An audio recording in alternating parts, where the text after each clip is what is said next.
Magnus, you are the leader of the Autobots now, but I have no articulation. A few moments later.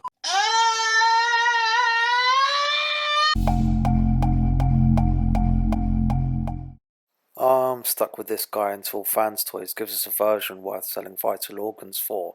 So, time for a glow up, Magnus to Swagnus.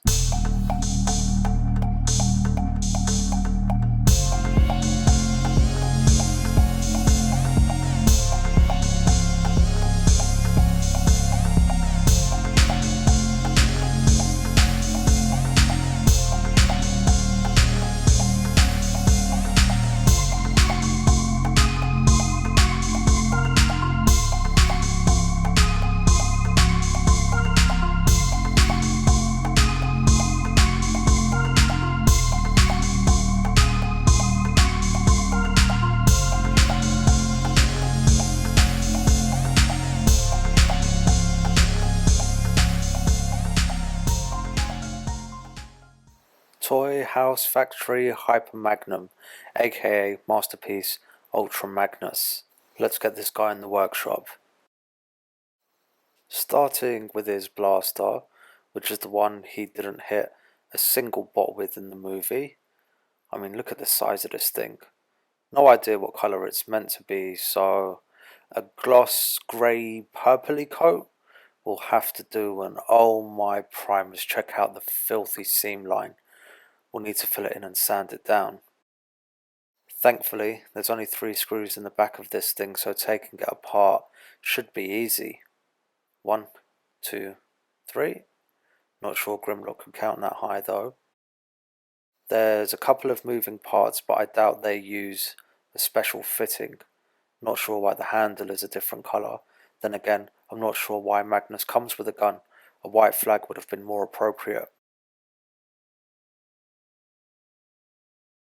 Because of those unsightly screws, the final pose will have him hold the gun like this.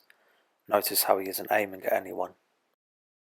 They say the size of your insignia is proportionate to the size of your wrecking balls, so technically I should be making this a lot smaller.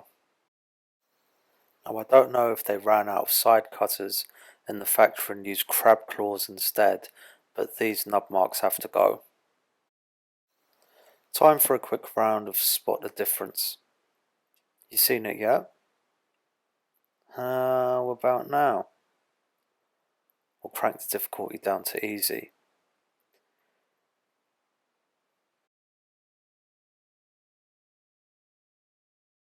He has a pimple on his ear.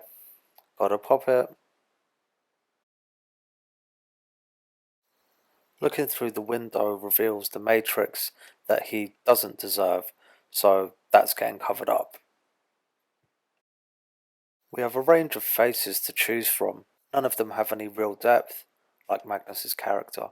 And speaking of depth, MP36 has the best face I've ever seen, in due part to his throat.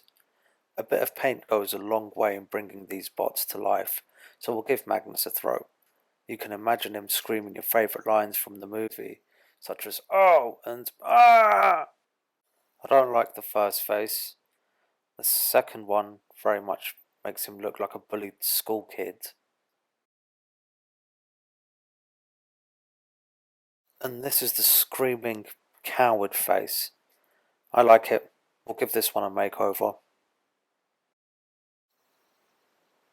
I know that some of you prefer the face with the larger visor, which came with Delta Magnus, but I've made up my mind. Screaming coward face it is. Quick test drive. Easy to take this off. Thankfully there's no screws holding the head and face attached, so you can just pop it off to reveal the stuff of nightmares. The face is just being held on by this single peg, so we need to push it in quite hard to make sure it sits all the way at the front of the helmet. And I have to say, he's looking a lot less punchable already. Painting the inside of his mouth shouldn't be too difficult. It's dented inwards, so plenty of space to get a paintbrush in. Let the customizing commence.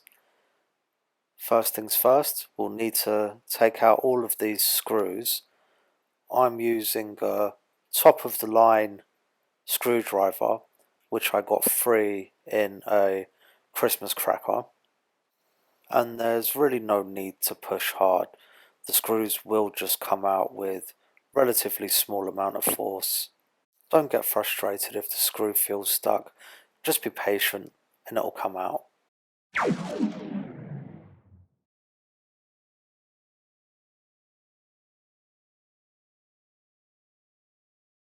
I want you to forget everything I just said. I can hear the Quintessons laughing at me. Anyway, no need for a handle. I'm sure this thin, long piece of metal will be easy to grip and use.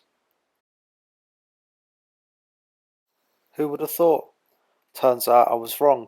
So, time for a replacement. This is just a normal laptop screwdriver. Take two. Hopefully, I don't break this one. Now, looking at the blaster itself, it's this grey, purpley colour. I don't mind it too much, but it's just got this really dull finish. It doesn't stand out. And when I end up posing Magnum with the rest of the movie bots, my set is from Fans Toys, so they all look amazing. I want this guy to kind of fit in as best he can, so I'm definitely going to make this gun more purple than grey and give it a nice gloss top coat to protect the paint. Now I'm just checking the sizes of these screws to make sure they are all uniform, and that way I don't need to keep a note of what order I've put them in. To take the blaster itself apart, there doesn't seem to be any glue used, so I'm just going to pull along the seam line and not using as much force with the previous screwdriver. It should pop open with little to no fuss. I'll just work my way up the natural seam line, taking it apart gently. I don't want to put too much force in any one area because that might cause the pegs on the inside to break.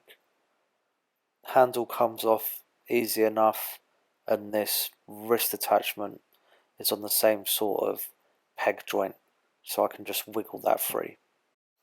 And this leaves us with all the pieces of the blaster separated, which is going to make it much easier to paint. 2 shells, handle, wrist attachment, 3 screws. Couple of minutes, easy done. Just keep the screws somewhere safe so you don't lose them. Next step is to get ready for the first coat of primer.